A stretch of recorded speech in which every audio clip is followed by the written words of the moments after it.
The autumn wind carried the scent of dying grass and distant smoke across the New Mexico territory as Marcus Thornfield rode his weathered gelding through the canyon pass. His beard, grown wild and unkempt over the past 3 years, caught the red dust that swirled up from the horse's hooves. The silence out here was absolute, broken only by the creak of leather and the occasional cry of a hawk circling overhead. Marcus had been tracking stray cattle for 2 days now, following hoofprints that led deeper into Apache territory than any sensible man should venture. But sensible had left him the day his wife Sarah died of fever, taking their unborn child with her. Now he rode alone, spoke to no one for weeks at a time, and found comfort only in the vast emptiness of the desert. The sun hung low when he spotted the smoke rising from behind a cluster of red rocks. Not a campfire, but something smaller, more desperate. He dismounted, tying his horse to a stunted juniper, and approached on foot with his rifle ready. The smell hit him first, acrid and wrong, like burning hair and old leather. Behind the rocks, he found the remains of a small Apache camp. 3 bodies lay scattered in the dust, 2 men and an elderly woman, their clothes torn and blood-stained. Cavalry had been here, maybe a day ago. The teepees were burned, belongings scattered like debris after a storm. Marcus had seen enough of these scenes to know the pattern, the senseless violence that followed every rumor of Apache raids. He was about to turn away when he heard it, a sound so faint it might have been wind through the rocks. A whimper, weak and desperate. He followed the sound to a narrow crevice between 2 boulders, where shadows gathered thick as ink. There, pressed against the stone wall, was a girl. She could not have been more than 16, her dark hair matted with dust and blood, her clothes torn and filthy. Her eyes, wide with terror, tracked his every movement as he crouched at the entrance to her hiding place. She held a broken piece of pottery in her trembling hands, ready to strike if he came closer. Marcus set his rifle down and raised his hands, palms open. The girl watched him with the wariness of a trapped animal, her breathing shallow and quick. Her hair, he noticed, was tangled beyond recognition, knotted with thorns and debris, as if she had been running through brush for days. "Easy now," he said softly, his voice rusty from disuse. "I am not here to hurt you." She said nothing, only pressed herself deeper into the crevice. Marcus could see the exhaustion in her face, the way her eyes struggled to stay focused. When was the last time she had eaten? Slept? He reached slowly for his canteen, uncapped it, and set it on the ground between them. "Water," he said simply, her eyes fixed on the canteen, but she did not move. Marcus backed away several steps, giving her space. After a long moment, she crawled forward, snatched the canteen, and retreated. She drank deeply, water spilling down her chin, and for the first time her rigid posture softened slightly. "You got a name?" Marcus asked gently. She stared at him, but did not answer. Her gaze shifted to the burned camp behind him, and something broke in her expression. Tears began to flow silently down her cheeks, carving clean paths through the dirt. Marcus had seen enough grief to recognize it. "Your family?" She nodded once, a small broken movement. The sun was setting now, painting the rocks blood red. Marcus knew he could not leave her here. The cavalry might return, or worse, other men looking for Apache scalps to collect bounties. He stood slowly, careful not to startle her. "I have a place," he said. "Safe. Food. You can stay until you figure out what comes next." She watched him for a long moment, then looked back at the ruins of her camp.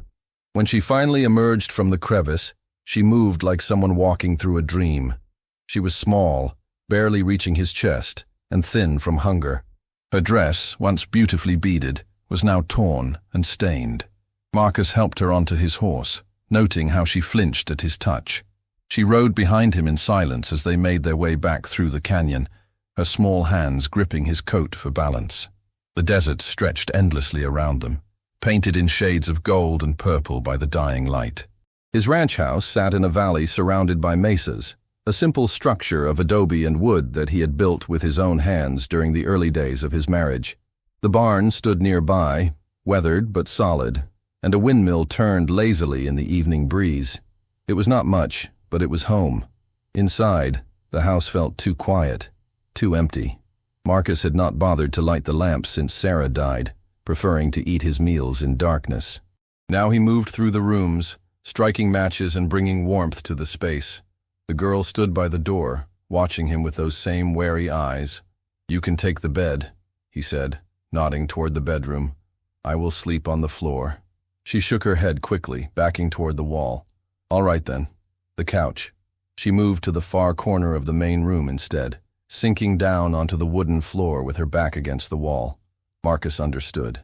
She needed to see the door, needed to know she could run if necessary.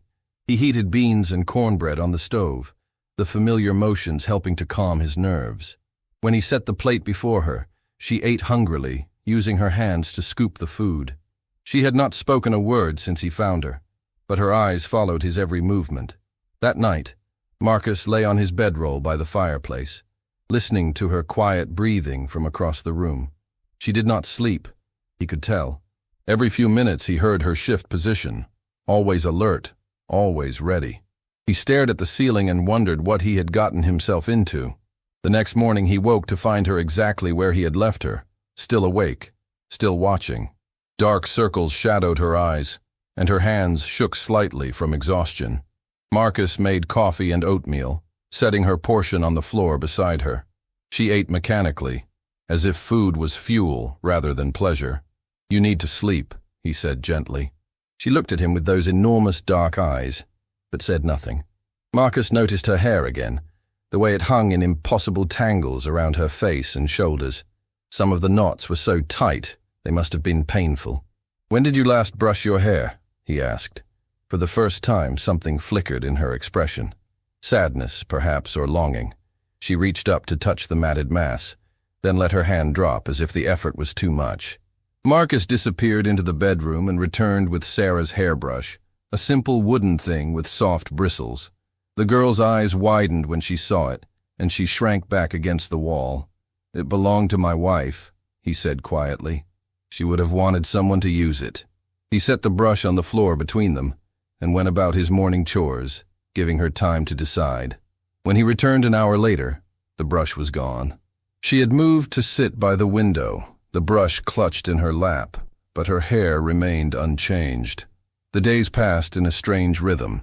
Marcus tended his cattle and repaired fences while she remained in the house, eating little and sleeping less. Sometimes he caught her watching him through the window, her face unreadable. Other times she would disappear into the bedroom for hours, emerging only when he called her for meals.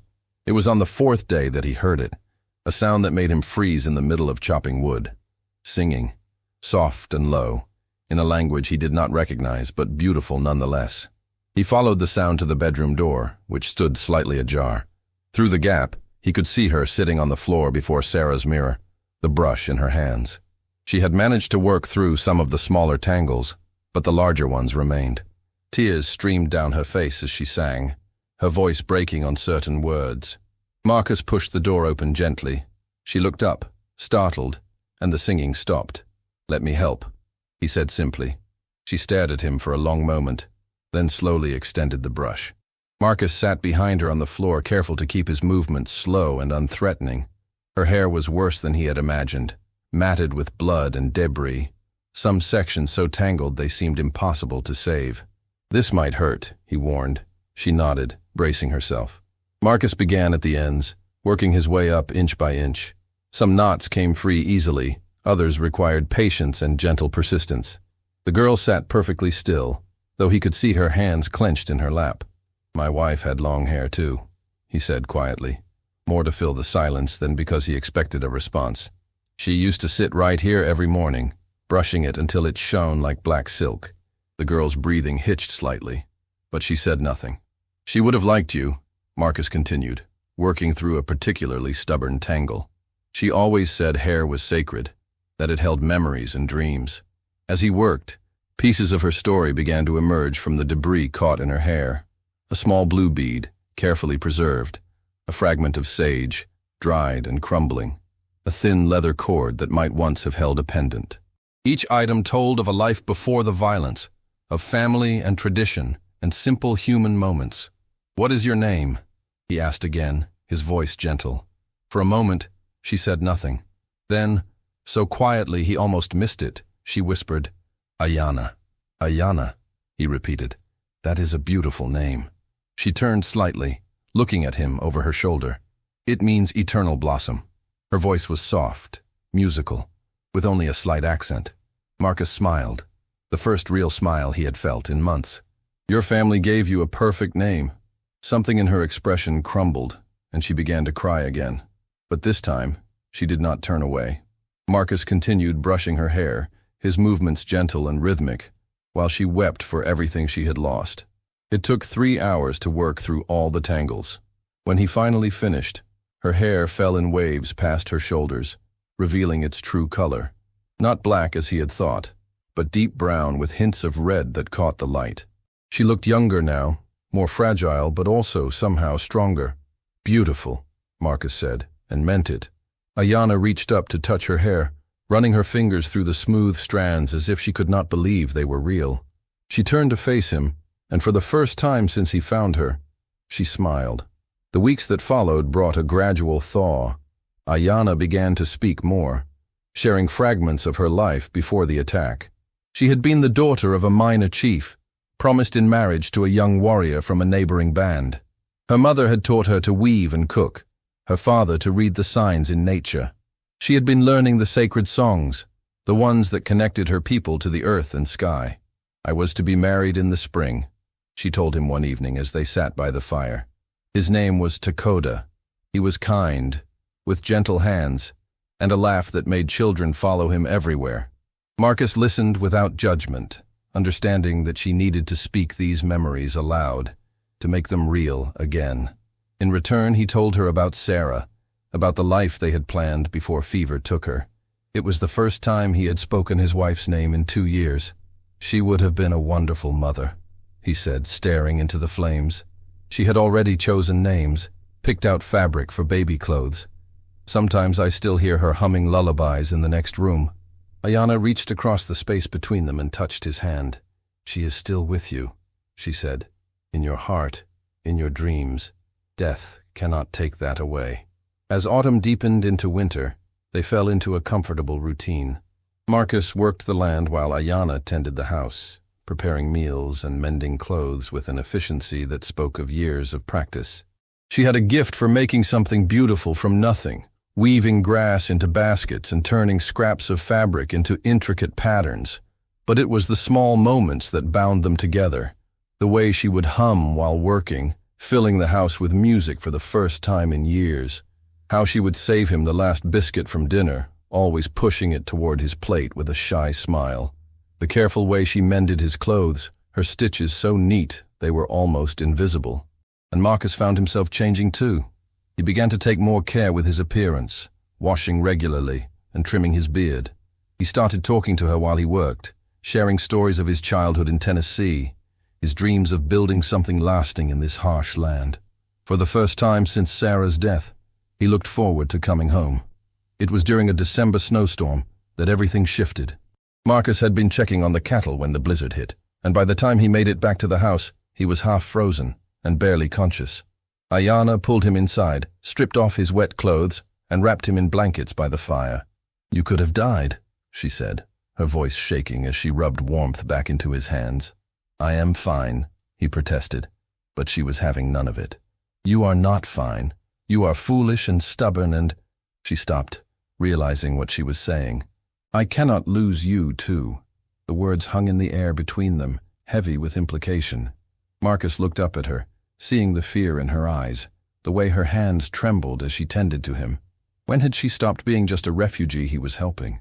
When had she become something more? Ayana, he said softly. She met his gaze, and in that moment, they both understood. This was no longer about charity or survival. Somehow, in the midst of their shared grief, they had found something neither had expected: hope. The snow continued to fall for 3 days, trapping them in the house together. They talked for hours, sharing memories and dreams, learning the small details that make up a life. Ayana told him about her grandmother's stories, the legends of her people that explained the movements of stars and the changing of seasons. Marcus shared his plans for expanding the ranch, his dream of building a school for the children of the territory. On the second night, as they sat by the fire, Ayanna did something that took his breath away. She reached out and touched his beard, running her fingers through the coarse hair. "It is so tangled," she said with a small smile. "Like my hair was." Marcus felt heat rise in his cheeks. "I have not bothered much with grooming since Sarah died," Ayanna finished gently. "She would not want you to stop caring for yourself." She disappeared into the bedroom and returned with the brush, the same one he had used on her hair months ago. "May I?" Marcus hesitated, then nodded. Ayanna knelt beside his chair and began to work through his beard with the same patience and care he had shown her. Her touch was gentle, methodical, and incredibly intimate. No one had touched him like this since Sarah, and he had forgotten how healing human contact could be. "Tell me about your traditions," he said, needing to hear her voice to steady himself. "Among my people," Ayanna said, continuing to brush, "hair is sacred. When a woman braids a man's beard, it is a sign of deep respect and—" She paused, her cheeks darkening. "And affection." Marcus felt his heart rate quicken. "What kind of affection?" She met his eyes, her expression serious. "The kind that says, 'I choose you. I trust you with my heart.'" The silence that followed was filled with possibility. Marcus reached up and covered her hand with his, stilling her movements. "Ayanna," he said carefully, "I need you to know that whatever you are feeling, you do not owe me anything. You are free to leave whenever you choose."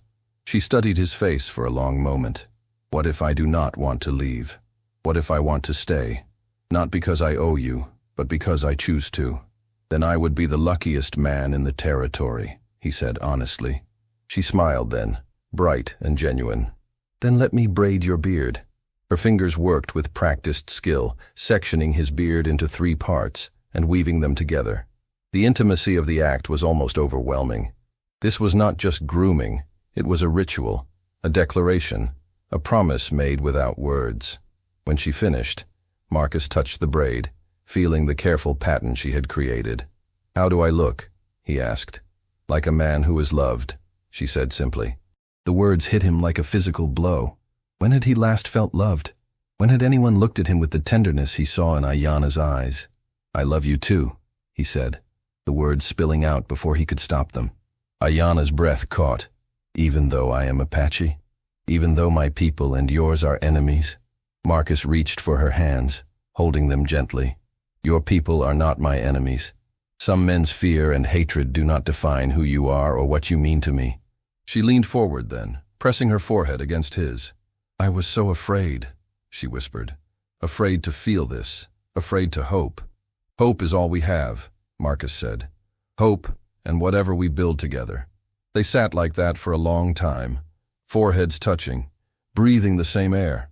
Outside, the storm raged, but inside, something new and fragile was taking root.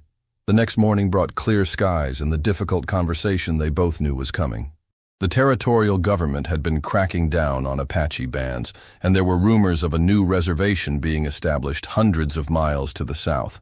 If Ayanna was discovered, she would be forced to relocate, or worse. "We could leave," Marcus said as they sat over breakfast. "Go to California or Oregon. Somewhere no one knows us."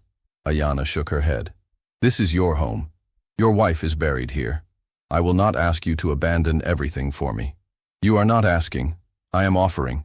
She was quiet for a long moment, staring out the window at the snow-covered landscape. "There is another way," she said finally. "We could marry." Marcus felt his heart skip. "Ayanna, I know it sounds impossible," she said quickly. "But if we married, legally, I would have your name, your protection. I would be Mrs. Thornfield, not Ayanna the Apache." The idea was both beautiful and terrifying. Marcus had never imagined loving again after Sarah, but here was this incredible woman offering to share her life with him. Still, he could not ignore the dangers. "It would not be easy," he said. "People would talk, some would be hostile. And if they discovered your heritage, then we face it together," Ayanna said firmly. "I have lived with fear for months. I do not want to live with regret." Marcus reached across the table and took her hand. "Are you sure this is what you want? Not just safety, but a life with me?" She brought his hand to her lips, kissing his knuckles softly. "I want to wake up next to you every morning. I want to braid your beard and listen to your stories and build something beautiful together. If that is not love, then I do not know what is. 2 weeks later, they rode into town together, Ayanna dressed in one of Sarah's old dresses, her hair pinned up in a style that spoke of civilization rather than wilderness. Marcus had trimmed his beard back to a more conventional length, though he kept it braided the way she had shown him. The justice of the peace asked no questions about her background, accepting Marcus's introduction of her as a distant cousin from back east. They exchanged simple vows in a parlor that smelled of tobacco and old books, with 2 strangers as witnesses. Do you, Marcus Thornfield, take this woman to be your lawfully wedded wife? I do. Do you, Ayanna Thornfield, take this man to be your lawfully wedded husband? I do. The kiss that sealed their union was gentle, tentative, full of promise. Outside, snow began to fall again, but neither of them noticed. They were too busy beginning their new life together. The months that followed were not without challenges. There were whispers in town about Marcus's new wife, questions about where she had come from and why she seemed so comfortable with tasks that suggested a more rustic upbringing than her story implied. But Marcus's reputation as an honest, hard-working man provided some protection, and Ayanna's quiet dignity won over most of the neighbors.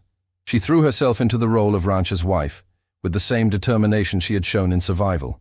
She planted a vegetable garden, learned to can preserves, and helped Marcus expand the herd. In the evenings, she would braid his beard while he read to her from the newspaper or one of his few books, her fingers gentle and sure. I never thought I would be happy again, Marcus told her one evening as they sat on the porch watching the sunset. Happiness is not something that happens to us, Ayanna replied, her head resting on his shoulder. It is something we create, day by day, choice by choice. Spring brought new challenges. A group of soldiers arrived in town, asking questions about Apache refugees who might be hiding in the area. Marcus felt Ayanna tense beside him when they saw the blue uniforms, but she held her ground, playing the part of the dutiful wife. We are looking for a young Apache woman, the sergeant explained to Marcus. She escaped from a raid last fall. Dangerous, possibly armed. Marcus kept his expression neutral. Have not seen any Apache around here, Sergeant. Mostly just cattle and tumbleweeds. The soldier studied him for a moment. You are sure? There might be a reward. I am sure, Marcus said firmly. After the soldiers left, Ayanna was quiet for hours. That night, she sat by the window, staring out at the darkness. They will keep looking, she said finally. Let them look, Marcus replied. They are looking for an Apache girl, not Mrs. Ayanna Thornfield. She turned to him, her eyes bright with unshed tears. What if they find out? What if someone recognizes me? Marcus pulled her into his arms, feeling the tension in her body. Then we will face it together. But until then, we live our lives. We build our future. We do not let fear steal our happiness. Summer brought a different kind of challenge. Ayanna's belly began to swell with new life, and with it came a joy so intense it frightened them both. They had spoken of children in abstract terms, but the reality of a baby growing inside her made everything more precious and more dangerous. What if the child looks Apache? Ayanna asked one evening, her hands resting on her growing belly. Then we will love them exactly as they are, Marcus said, kneeling beside her chair. This child is ours, no matter what they look like. But privately, Marcus worried too. A child with obvious Apache features would raise questions they might not be able to answer. Still, when he felt the baby kick beneath his palm, all his fears melted away. This was their child, their future, their hope made real. The baby came with the first frost of autumn, a daughter with her mother's dark hair and her father's gray eyes. They named her Sarah, for the woman who had brought them together in spirit, if not in life. As Marcus held his daughter for the first time, he felt a completeness he had never imagined possible. She is perfect, he whispered, tears streaming down his cheeks. Ayanna smiled, exhausted, but radiant. She is ours. The next morning, as Marcus sat by the fire with Sarah sleeping in his arms, Ayanna appeared with the hairbrush. Without a word, she began to work on his beard, which had grown wild during the long night of labor. What are you doing? He asked softly. Braiding your beard, she said simply. A father should look dignified for his daughter. As her fingers worked through his hair, Marcus thought about the journey that had brought them here. From that first day when he found her broken and afraid, to this moment when they were a family complete. The braid she wove was more than decoration. It was a symbol of everything they had built together. "I love you, Ayanna Thornfield," he said as she finished. "I love you too, Marcus Thornfield," she replied, kissing the top of their daughter's head. "All of you." Outside, the wind whispered through the desert, carrying stories of loss and hope, of love that transcended boundaries, and fear that could not conquer the human heart. Inside, a rancher with a braided beard held his wife and daughter close, knowing that sometimes the most impossible things are also the most true. Years later, when their daughter was old enough to understand, they would tell her the story of how they met, how her father found her mother when she needed rescuing, and how her mother taught her father that love was not something you lost, but something you chose, again and again, every single day. And sometimes, on quiet evenings when the desert wind sang through the canyons, little Sarah would braid her father's beard while her mother hummed Apache lullabies, and they would remember that the most beautiful stories are the ones written not with words, but with the simple acts of love between people who choose to see each other truly. The braid remained, a promise kept, a love declared without words, a symbol of two souls who found each other in the wilderness and decided to build something beautiful together. In a world that demanded they be enemies, they chose instead to be family. And in the end, that choice changed everything.